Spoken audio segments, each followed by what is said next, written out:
Tal como se lo anunciamos en titulares, aumentan las evidencias de la desaceleración económica del país. La Cámara Chilena de la Construcción proyecta que la inversión en el sector crecerá solo 5%, 1,5 puntos menos de lo que pensaban a mitad de año. Incluso se estima que los recursos para el próximo año crecerán menos aún. Queremos conocer las razones detrás de este fenómeno, por eso conversaremos con Javier Hurtado, gerente de estudios del gremio constructor. Javier, gracias por su tiempo en Agenda Económica. Hola Nicolás, ¿cómo estás? Resumen. Creen que las inversiones en el sector crecerán 5% este año, pero estiman que van a crecer 4% para 2014. ¿Por qué? Tenemos que separar un poco el crecimiento de la construcción en las 4 áreas más importantes, digamos, de la construcción. Uno, quizás la más importante en número, tiene que ver con la infraestructura, digamos, en general representa tipo 70% de la inversión de construcción. Y ahí vemos 2 factores. Uno, por el lado de la infraestructura pública, que vemos que los presupuestos han caído y de hecho el presupuesto que se está discutiendo para el próximo año tiene una rebaja del 3%, digamos, en el monto de los recursos. Y por otro lado, la ejecución de ese presupuesto, el 87% del gasto está por proyectos que vienen de arrastre. O sea, para proyectos nuevos tiene un margen muy chico. ¿Ya? Eso en cuanto a infraestructura pública. El Fondo Nacional de Desarrollo Regional, que es otro fuerte monto, digamos, de inversión pública, cae un 3% el próximo también.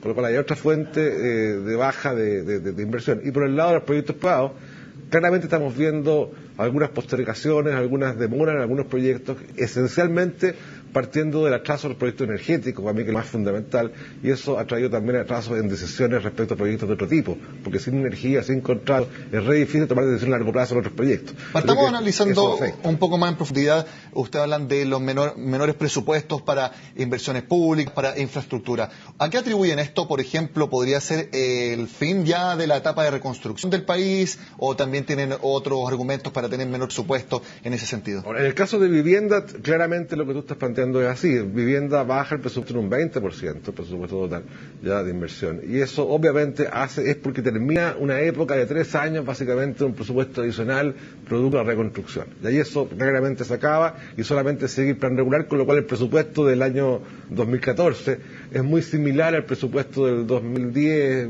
que había originalmente. O sea, claramente se vuelve un estándar más o menos normal de presupuesto sin reconstrucción.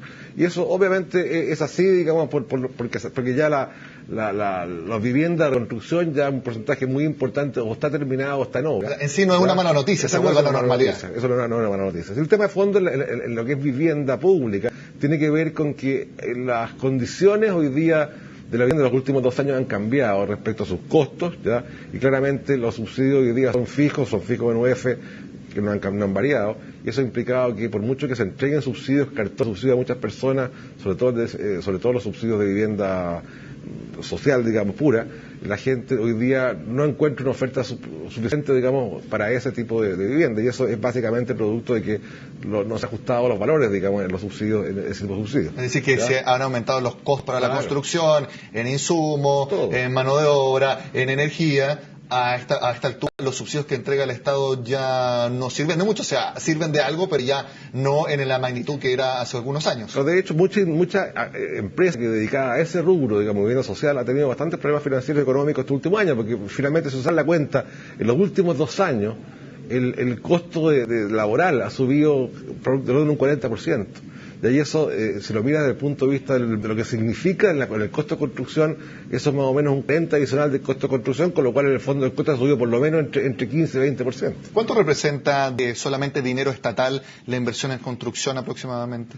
A ver, se invierten aproximadamente se gastan 30.000 millones de dólares al año en construcción, de los cuales el aporte público es el 30% aproximadamente, entre lo que es parte importante que es obras públicas, Fondo Nacional de Desarrollo Regional, Ministerio de Vivienda, y hay algunos presupuestos sectoriales como el Ministerio de Salud, hospitales y otros adicionales. Pero la suma total del aporte público es de un 30% del gasto total en construcción. Bueno, el otro argumento fuerte en su análisis de por qué se estima una desaceleración en la inversión en la construcción es un tema que ha sido tocado mucho en el ámbito energético y en el ámbito de la minería, que son la poca certidumbre jurídica de que se lleven adelante los proyectos que, por ejemplo, pueden ser aprobados ambientalmente, pero que luego entran en todo un enredo judicial que conocemos bastante de sobra. Eso también golpea fuertemente al rubro de la construcción. Claro, porque si tú sacas la cuenta minería, el gasto en construcción en minería debe ser aproximadamente del orden del 20%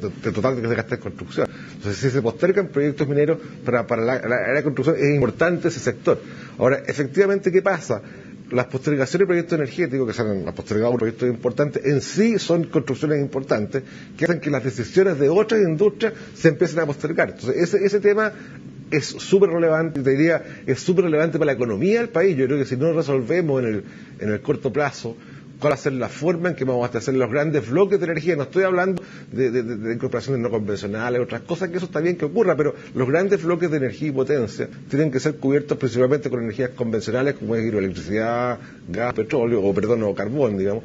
Y mientras no resolvamos ese problema, los grandes bloques, la verdad que no tenemos ninguna certeza de cuál va a ser el costo marginal futuro, digamos, de la energía. Y ese es un tema que las decisiones importantes de inversión, por ejemplo, mineras, que son proyectos de varios miles de millones de dólares, el no tener a la mano la contratación, un contrato energético, es un problema, digamos. Entonces eso te genera incerteza, te genera dificultad para estimar tu inversión finalmente, porque tú no sabes cuánto te va a costar energía, y eso genera obviamente atraso en ciertas decisiones. Bueno, y hemos visto, por ejemplo, en la región de Atacama, cómo los rubros de la construcción se han ido paralizando proyectos precisamente por la incertidumbre que hay en la inversión minera. Pero también quería preguntarle, Javier, también ustedes mismos han alzado la voz en cuanto a que están disminuyendo los permisos para construir en distintas comunas. Una de ellas, por ejemplo, es Santiago. ¿Esos menor cantidad de permisos también influyen en esta menor estimación de crecimiento del sector? En el sector de vivienda inmobiliaria uno ve que el año 2012 fue un año de boom bastante exitoso, digamos, de hecho se habló de burbuja en algún momento. No fue burbuja, porque claramente quedó demostrado después, digamos. El año 2013 es un año muy parecido al año anterior.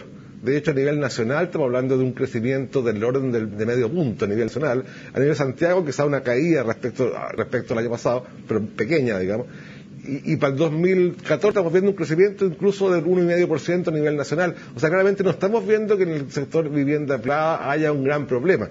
Hay una desaceleración clarísima. Antes estábamos creciendo a tasa, de hecho en el 2012 ha crecido en 2 dígitos de todas maneras, ¿ya? Y este año muy poco, y vamos a ver que el próximo año también muy poco. Ahora, claramente, ¿qué pasa? Y es un tema que tú estás preguntando y que me parece súper importante esa pregunta. Lo que está pasando en el sector de vivienda privada es que las obras, la oferta de vivienda ha ido decayendo en el tiempo, ante una demanda que ha ido creciendo.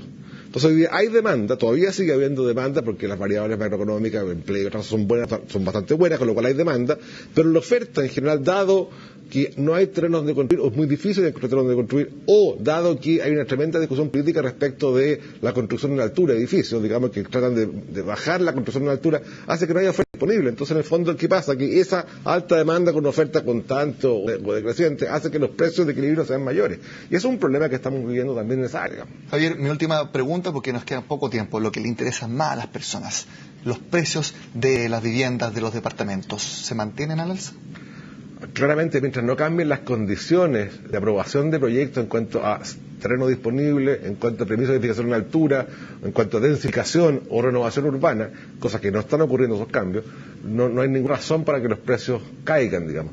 Claramente la demanda sigue siendo importante, sigue siendo creciente en el margen, aunque sea poco, pero creciente, y eso hace que ante una oferta decreciente, obviamente la variable más afectada puede ser el precio, que tiende a ser al alza, digamos. Bueno, eso por la economía. Eso sin duda es algo que le importa mucho a las personas. Javier, le agradezco su buena agenda económica. Un placer. Bueno, y con este análisis sobre el sector de la construcción en Chile terminamos este jueves en Agenda Económica. Los invito a que sigan en CNN Chile.